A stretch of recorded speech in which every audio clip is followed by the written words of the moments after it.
In this video, we will explore three major topics. Who is the Jetta GLI for? What type of driver? Is it worth the $34,000 as tested asking price that they want for this DSG equipped model with blackout trim? And what else might you be able to buy for the same money? And should you buy something else for the same money? Or should you buy this? Trust me, it might not go the way you think.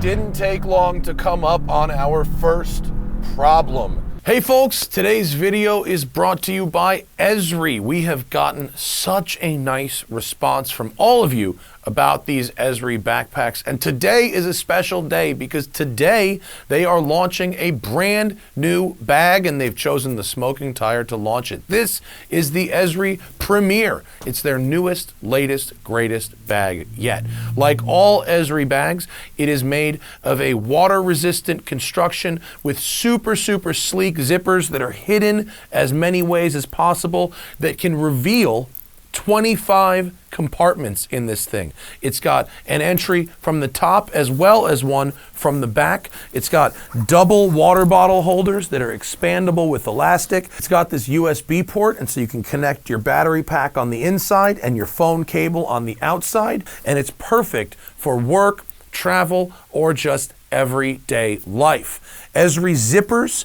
are the nicest, most durable zippers on the market, so you know you're not going to break one off. Some of these other cheap bags have really cheap zipper hardware. It's what can separate a really high quality bag from a lower end bag. You've got your laptop compartment, you've got the ability to slip it over the handle of your carry-on, and you've got the super sneaky passport and travel document pocket in here. So even if people try to reach in your bag, they're never going to find that pocket unless they watch this ad. These Esri backpacks are super lightweight, but they're also structurally sound, making it easy to stand them up even when empty and load either from the top or from the pouch at the back. Esri backpacks have a 30-day return policy to assure you of your satisfaction. And as a special Smoking Tire thank you, get this. The first 50 backpacks sold today will get $200 off with code TIRE200. Hit the link in the video description. Take advantage of this extremely limited deal while supplies last. Code TIRE200 will get you $200 off the all-new Esri Premier backpack. And thanks to Esri for sponsoring today's video.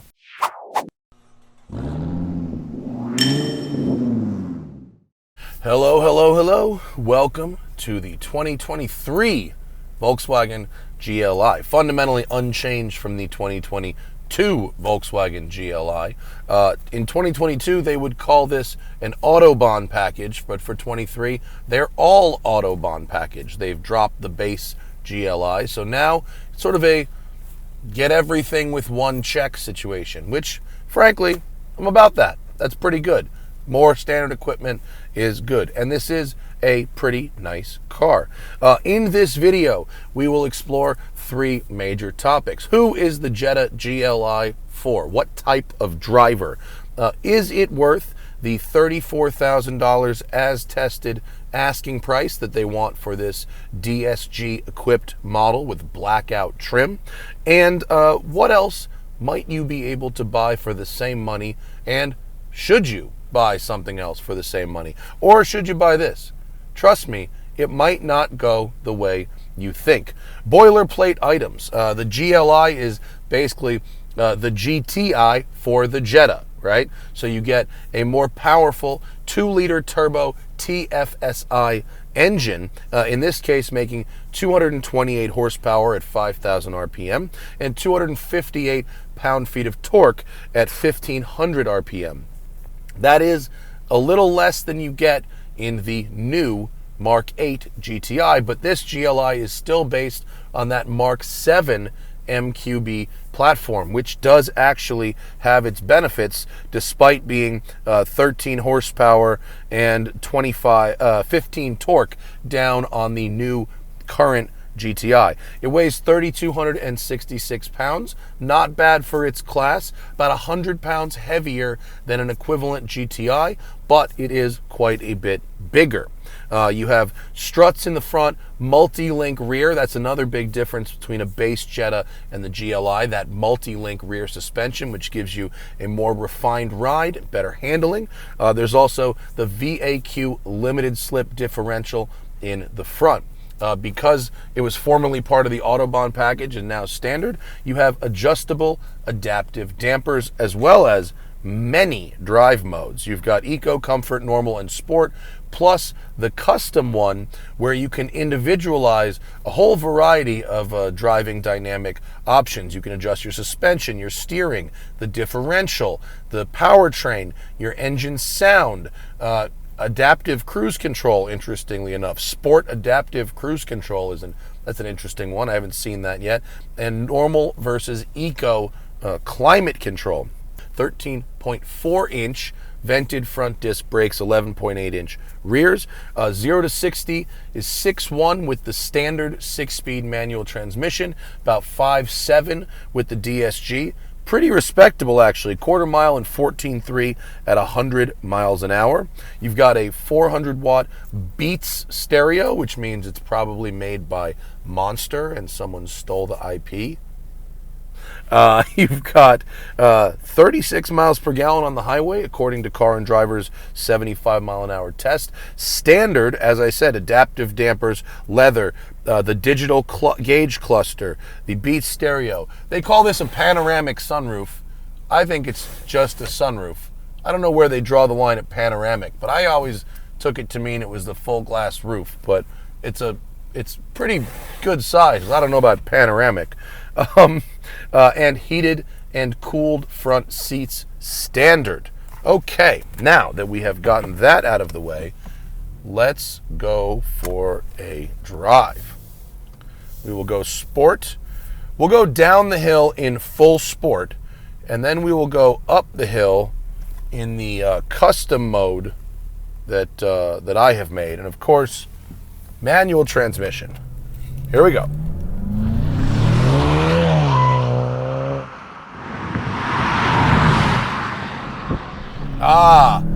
Didn't take long to come up on our first problem. The manual gearbox, not fully manual. I mean, the stick shift is, but the paddle shifters will upshift on their own, and they'll do it anywhere from 500 to 1,000 RPM before the indicated red line. Why they do that, I have absolutely no idea. Right there, the line starts to turn red at 6,500 and then goes hard red at 7. But this thing, even at full throttle, will upshift around 6 or 62 with no real indicator warning. I don't get it. The shifters are very responsive. The thing shifts really fast. This dual clutch, they've been making it for so long. It's very refined and very smooth, but then it upshifts when it wants to, even in manual mode. I don't get it. Then you need, it just did it. Then you need more of a gap to go down a gear than it seems you need to go up a gear, meaning if there's 1,000 RPM difference between the gears, it won't give you the gear. It didn't give me second gear until I got down to 3,500 RPM right there, even though once it gave it to me, it was only at 4,500 RPM. So it doesn't let you downshift even close to the red line. That's annoying and weird. Why have manual controls that shift up when they want?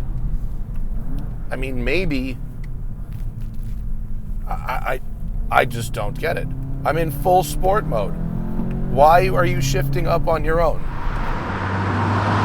The chassis itself is nicely balanced. Front to rear is good. It's predictable in the corners. The ride is nice, even with the dampers in firm. It's not too harsh, although I can feel the undulations of the road.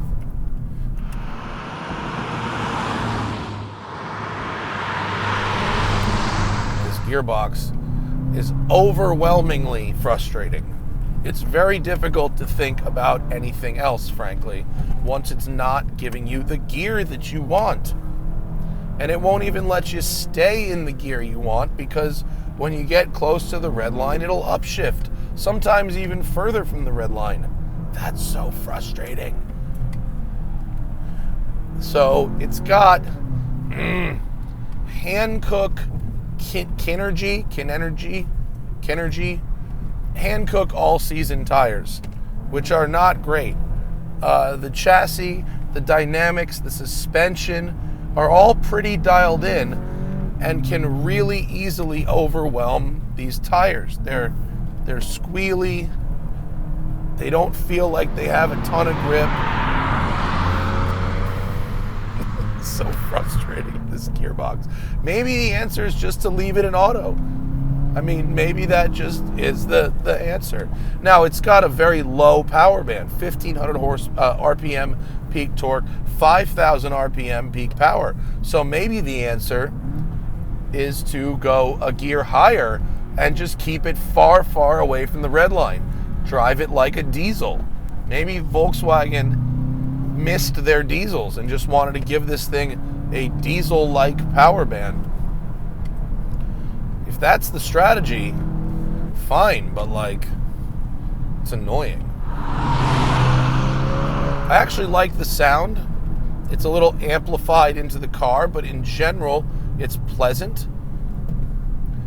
The cabin itself is pretty refined, not a lot of wind or road noise coming in here.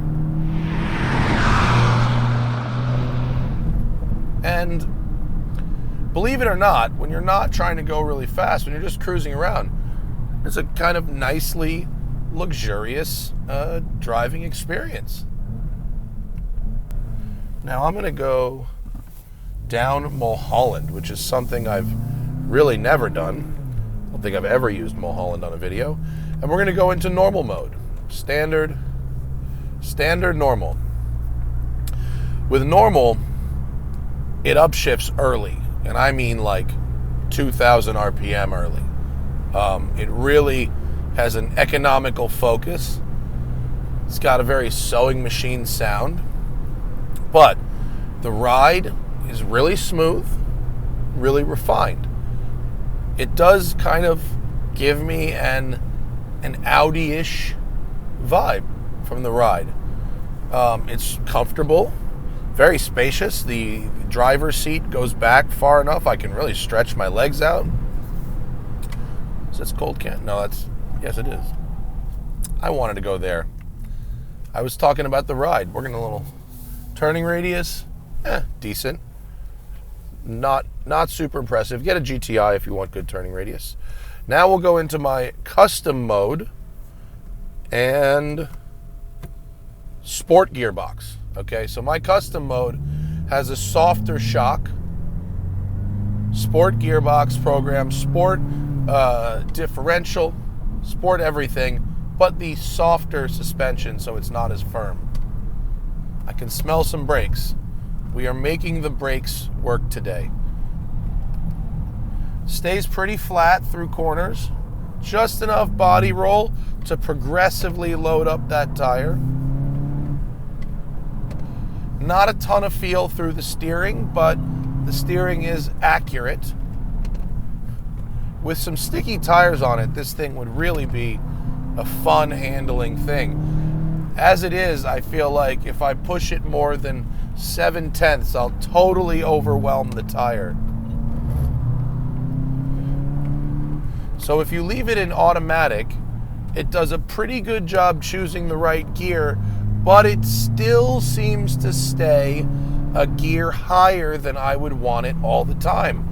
So this thing has this very low power band, 1,500 to 5,000. And when you let the gearbox do what it wants to do, it always would stay a gear higher than I would personally put it in. Sorry if you can hear my things in the trunk. The trunk is very big, so that's why everything is kind of moving around. It's got a huge trunk.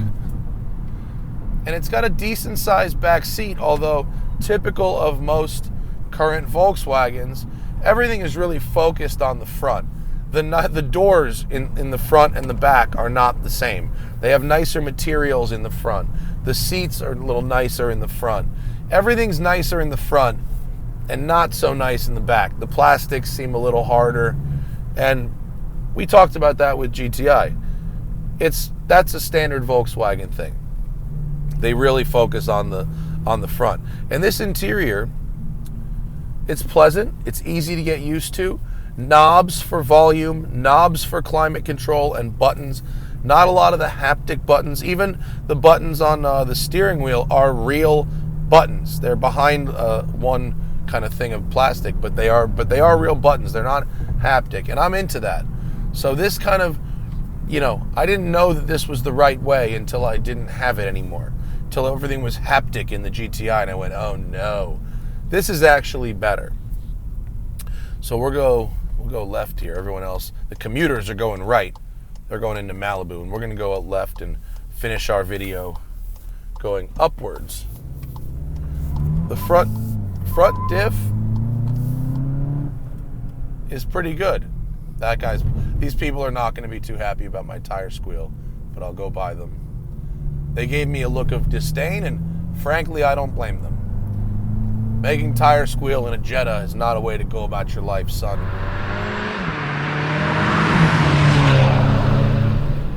So fundamentally, if you want to drive this thing quickly in the canyons, you're going to have to adjust your driving style, and you're going to have to start using a gear higher than you thought you would, and you're going to have to budget for a real set of tires.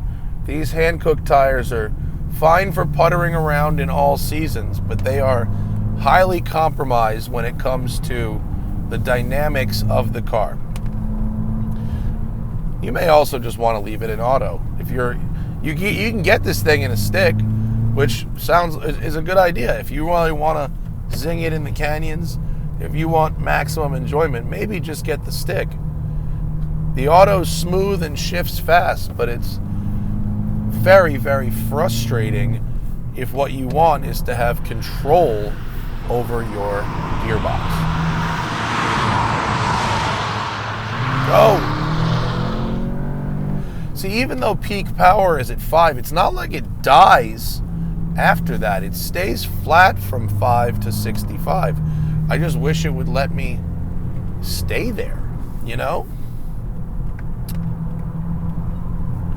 All right, let me find a good turnout here. That one we just passed may have been it. The balance is really nice. The back stays really planted. And the diff, even with the tires, the diff puts that power out pretty evenly. All right, here's good. Once I can see that it's clear. And it is. All right. Into the shade. So, let's go back to our original questions. Who is this for? Well, it's for someone who wants good but not amazing power, a comfortable cockpit, good stereo, good CarPlay integration. You got wireless charging here. It really feels like it's for a road tripper. If I was doing a lot of road tripping, it returns good fuel economy. If you're going to spend a lot of hours in a car, it's nice. It's easy to use all the controls, easy to get familiar with. So this is really for a road tripper, not a canyon carver per se. The GTI with the shorter wheelbase, I think, and the better tires is more fun in the canyons. Is it worth 34 grand? 34 is actually reasonably affordable, given the appointments, given the standard features, given the dynamics. I think 34 is pretty reasonable, and it puts it right in line with like the Elantra N, and it's a little more than the Civic Si, but it does have some features that objectively are, quote, nicer than the Civic Si. It has more power. The automatic gearbox is well, the Civic Si is manual only. It's really about the power and the interior materials there. What else might you get for your money? Well, like I said, Civic Si a little cheaper, a little slower, manual only, but a good option if you really want a very engaging experience. It's slow, but it's very engaging. Elantra N, that would probably be my choice in this price point. You can get a manual or you can get it in DCT. If you got it in DCT, that DCT is more responsive than this DCT. You have a similar level of control with all your features. The seats in the Elantra N hug you a little better, especially if you're a smaller person. If you're a bigger person, you might like the Jetta better. The only downside with the Elantra, that styling might not do it for you. Works better in some colors than others. This is kind of nondescript, conservative Volkswagen styling. You'll blend in a crowd. People might look at the Elantra N more. Plus, the Elantra N has that somewhat aggressive, look at me, listen to me exhaust note, which is fun. It's a little more rowdy, but maybe you want to blend a little bit. My choice in this price point would probably be Elantra N, unless I was just doing tons and tons of highway miles, and then I would like this. And if I wanted the best manual transmission experience at the expense of speed, and my budget was a little lower, then I would go Civic Si. So I hope that has been an informative bit of consumer journalism. Thank you very much for watching, and I'll see you later. And remember, always fight your tickets. Use code TST10 on the Off the Record app available in the Android and iOS store, or go to offtherecord.com/TST.